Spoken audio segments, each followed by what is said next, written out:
Hey, this is not the Girl Next Door show, and I have a special guest for the show today. I have St. Rickets on the phone with me. How are you doing today? I'm doing very well. How are you? Good, good. Could you tell everybody a little bit about the band, like where you guys are from, how you met, maybe a little bit about your sound? Sure. We are from Philadelphia, Pennsylvania. We are a hard rock band that have just kind of been staggering to our feet here recently. But we've all kind of have known each other for a long time. A lot of us have history together, and we've been in different bands and have all kind of been around the scene together for a long time. But, I guess it's just taken a long time for all of us to finally end up in a project together. And, we've been working on this for about 3 years now.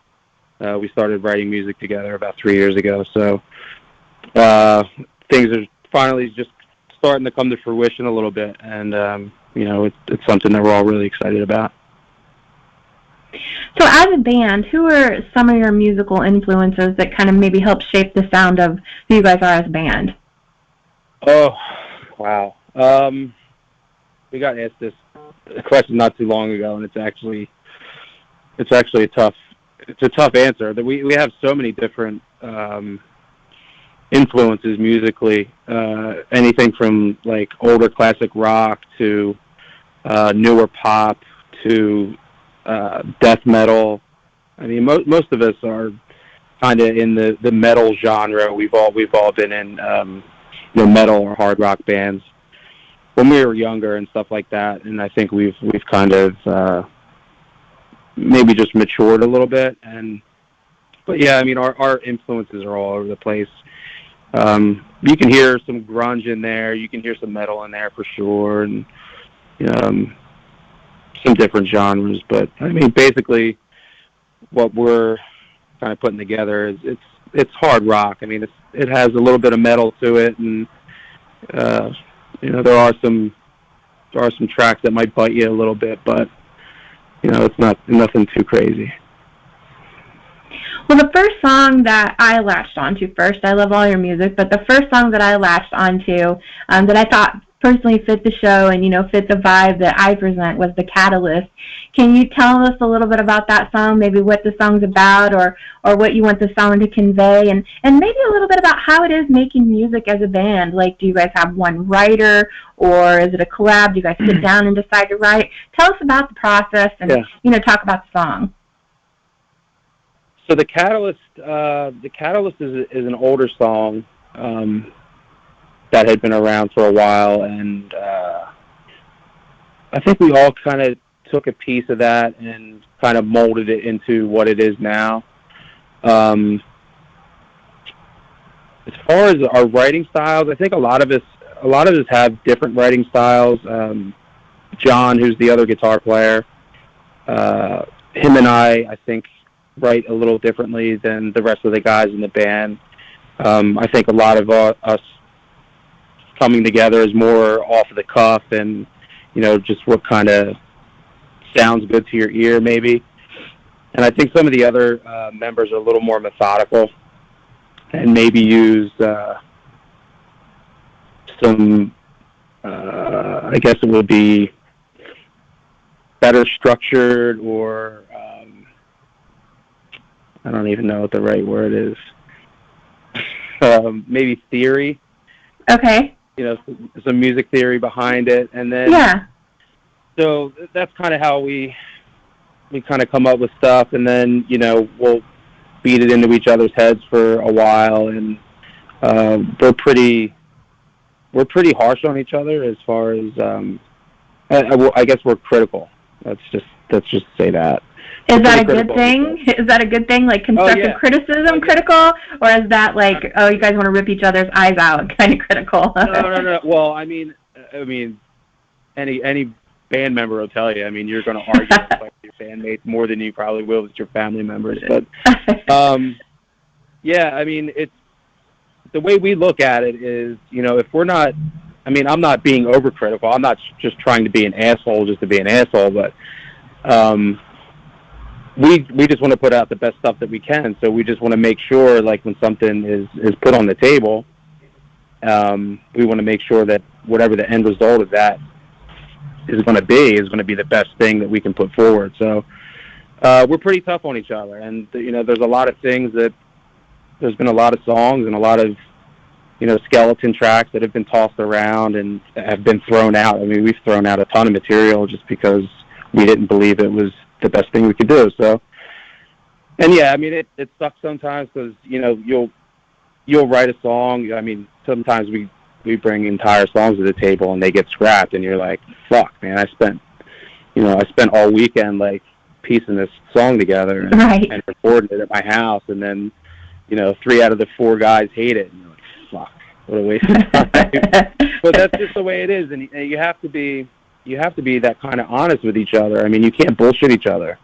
If somebody brings something to the table and it's just not up to where we think it should be, I mean, why bullshit each other and say, yeah, that's okay, when it's really not what we want to do. So yeah, I mean, I think it's important to be critical, and everybody else feels the same way. I mean, we're hard on each other, but we push each other as hard as we can. So how is the rock music scene where you're located? I mean, obviously it's severely impacted right now with what we have going on, but let's kind of rewind back to before all this started. How is the rock scene where you are? Is it inundated with rock bands, and how is it? It's tough to say, really. We've only played a few shows as a band so far. We played a couple shows last year, and then we really started like knuckling down and focusing on this record.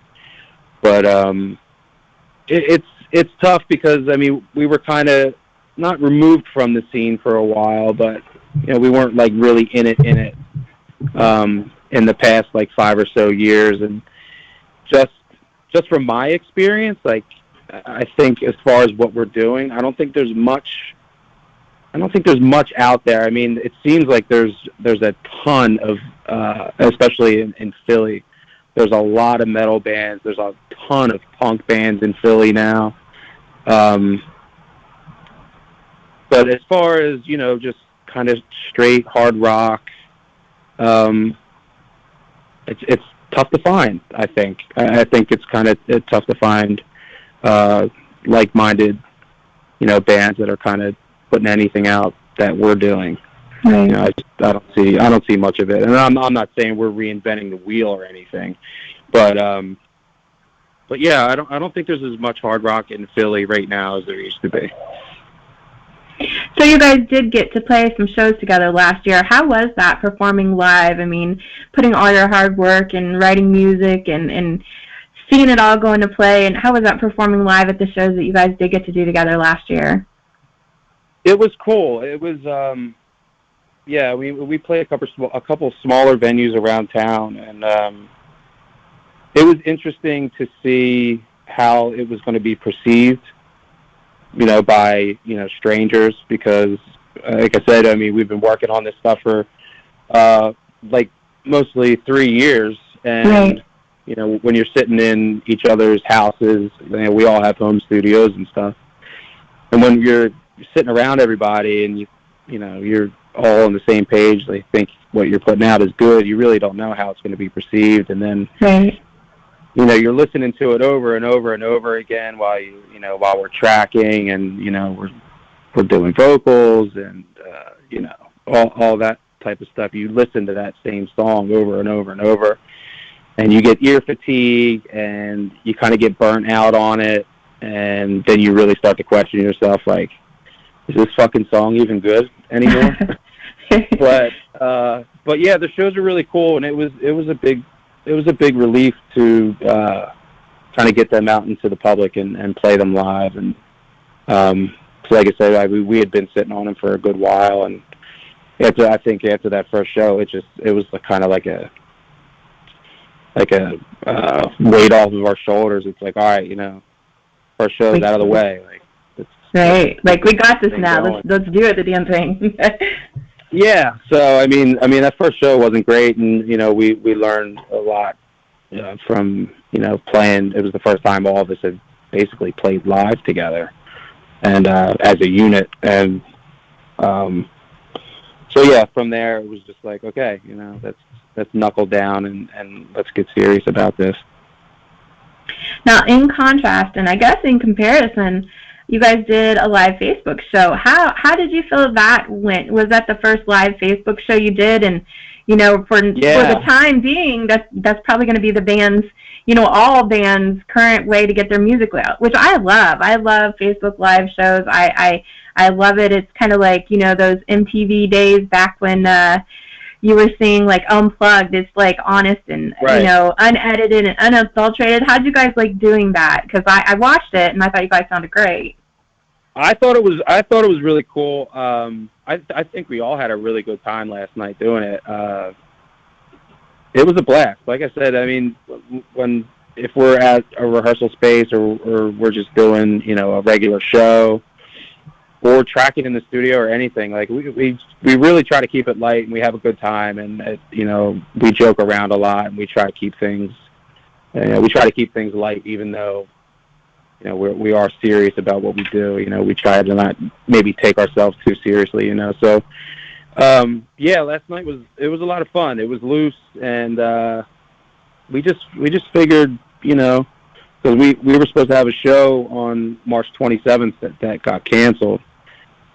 So we were pretty bummed about that, and we had seen a couple other bands have done these live Facebook feeds, and we were like, that's a pretty cool idea. Like it would kind of give anybody who cared a window into kind of where we practice and what practice might look like, and stuff like that. And I guess it was probably the most intimate thing we could have done at a time like this, because all the venues are shut down and bars are shut down, and there's really not much going on, and there probably won't be much going on for a while now. So we figured it would just be cool to do, and it was a lot of fun. I think we had a lot of fun with it, and we got some really good feedback from it, and people were stoked, and yeah, it was neat. Yeah, I think that's going to be something that national bands do, indie bands, underground bands, whatever. It's what everybody's going to have to do, and hopefully, crossing their fingers, like when everything is okay, maybe people will have more of an appreciation for live music. That's what I'm hoping, because I'm a big advocate of go out and see a band, go out and see a live show, because that to me is like the best ever. That's the 150% authentic, in your face. You're right there with the band. Obviously I'm a big music passionate person about it. So, but hopefully people, will stop hitting the interested or going and actually show up to these venues to see bands play. So maybe that's going to be the flip side from the dark side. It'll be something good in the future, hopefully. Yeah, on, I guess it was St. Paddy's Day, I watched a little bit of the Dropkick Murphys live feed, and it was awesome. Like, it sounded really good, and it was just recorded really well, and I was like, this band is doing it right. Like, if you're going to do a live Facebook feed, like, obviously they have, the money to back it up and put on a good production, but I was like, shit, this is pretty cool, Like, of course, I would rather go to a show than watch it on Facebook. But if a band that I love is coming in town, I'm not going to stay home and watch it on Facebook. Like, I'm going to buy a ticket and go. But yeah, it's still kind of cool to see some of these bands kind of reach out and use different platforms to get stuff out there. It's interesting. I agree. So tell us some crazy band stories, or crazy stories about the band that some of us would not know, or something about the band that we would be like, what the heck? Tell us some craziness. Oh, God. Anything. I don't know what I can say and what I can't say. You can say whatever you want to say. I don't know. I'm not gonna tell any specific story. I mean, there's not really much that's unknown. I mean, there's a little bit of a funny story about kind of how we found our singer. Like I said, like we all have like years and years of history together, and when me and John were demoing some songs for this record, we couldn't find a singer for a while. Right? We looked for almost a year, and we tried out a lot of singers, and some really good singers, but nothing really stuck. Right. And then this guy Eric Rosso hooks his head up after like 10 years of not talking really to anybody, and not really for any specific reason. I mean, he just he didn't like fall off the face of the earth or anything like that. But did you guys know him already, or was he somebody? Yeah, okay. we've known Eric. I've known Eric for I met him probably 17 years ago, 16 years ago. It's probably when I met him for the first time. Okay. And it was at a show that our other guitar player, his band was playing, and that's kind of how we met. But anyway, I'll get back to the story. So none of us had really talked to him for a while, and he had hit up John about some recording advice, and John said, "Hey, like me and my buddy Tom are starting to put some demos together. We're gonna try to write a record." And John ended up sending him a few of the demos, and the next day I wake up at 6:00 in the morning, and I have a text message from John, and it's a WAV file. So I listened to it, and me and my wife are laying in bed, and I play it, and there's somebody singing over one of our tracks, and I was like, "Who the fuck is this dude?" And John was like, "It's Eric Rosso," and I was like, "Get the fuck out of here! This guy gets it." And it was from that point forward, I was like, "Yeah, he's the guy, like for sure." Like he just absolutely, because we had a lot of like we kind of wrote these songs with vocal melodies in mind and vocal patterns in mind, and we tried to leave as much space in there for that as we could. And like he was just nailing it. Like he was really just understanding what we were after vocally, and with harmonies and all that stuff. And yeah, he just came in and killed it. We were like, "Holy shit, this is great." It was meant to be. It was meant to be, right? Timing. I mean, I hadn't seen him in it was a long time, and then out of nowhere he pokes his head up. It's like, all right, we got a singer, man. Let's go. So tentative plans, obviously based on with what we have going on. Tentative plans, what do you guys have coming up for the rest of 2020? Are we still writing new music? Are we doing any music videos? I mean, obviously, like, shows are put on hold for the moment, at least for the moment, we'll say that. But what do you guys have going on that you can talk about right now for the rest of the year? Wow, for the rest of the year? Well, believe it or not, I mean, March is almost over, so we're almost like a quarter of the way gone. Yeah. So we did have some shows lined up for March and April, and it's not looking good for them right now. So yeah. And I don't think anywhere is going to book anything, going forward until this starts to pass over. Yeah. So basically, our focus for the next couple weeks and couple months is going to be to really nail down an idea for a music video and get started on that. And we're going to finish tracking for the record. Okay.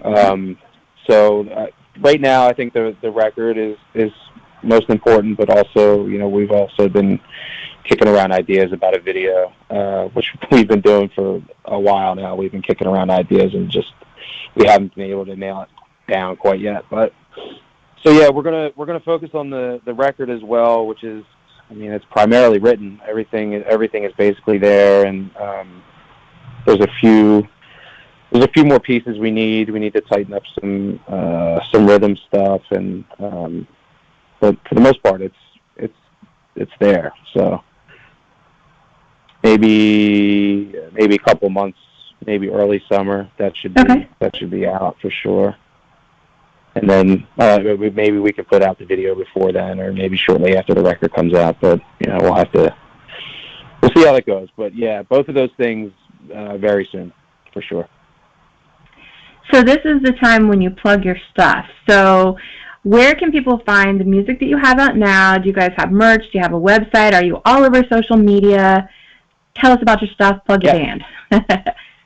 Yeah, so we are streaming on all platforms. You can find us anywhere, Spotify, you name it. Just search for Saint Rickets, SAINTRICKETS. We also have a website, saintrickets.com. We also have merch available, and our online store should be up and running very shortly. But if not, you can always message us on Facebook or on Instagram, and we'll send merch to you. We have a YouTube channel as well, but obviously there's not much up there yet. But there will be, and we will, we'll release the record on all those platforms as well. Well, Tom, thanks for talking with me today. Thanks for taking a moment out. Come back anytime, and talk about any new music or anything. Hopefully everything gets amped up soon and we're back to seeing shows. But I thank you for coming on the show today. Yeah, thank you so much. Thanks for having me.